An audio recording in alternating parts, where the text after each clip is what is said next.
Il-Prim Ministru u l-mexxej tal-Partit Laburista Robert Abela ħabbar illi sal-aħħar tal-ġimgħa li ġejja l-Kabinett se jiddiskuti l-politika dwar il-migrazzjoni tal-ħaddiema sabiex titnieda sal-aħħar ta' din is-sena.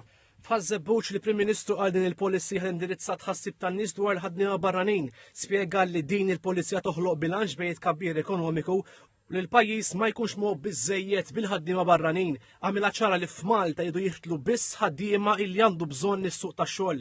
Hawnhekk il-Prim Ministru tkellem dwar il-budget 2025 li qal jiffoka fuq il-kwalità u mhux fuq il-kwantità.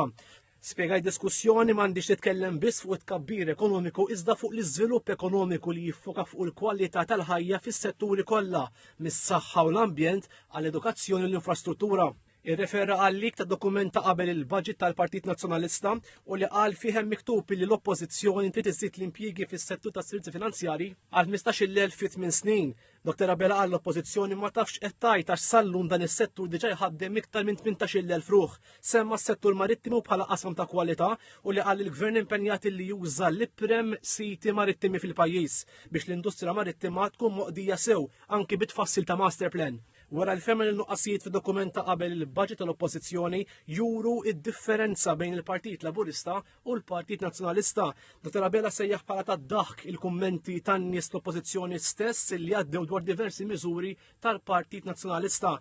Għalli minkejja il-pajjiż iffaċċja pandemija u żewġ gwerer u minkejja il-pajjiżi barranin qed jissikkaw iċ-ċintorin, il-Gvern wieġeb budget bl-ikbar tnaqqis fit-taxxa ta' dħul, żidiet fil-pensjonijiet u children's allowance u sussidji mill-ġdid tal-enerġija u l-qmuħ.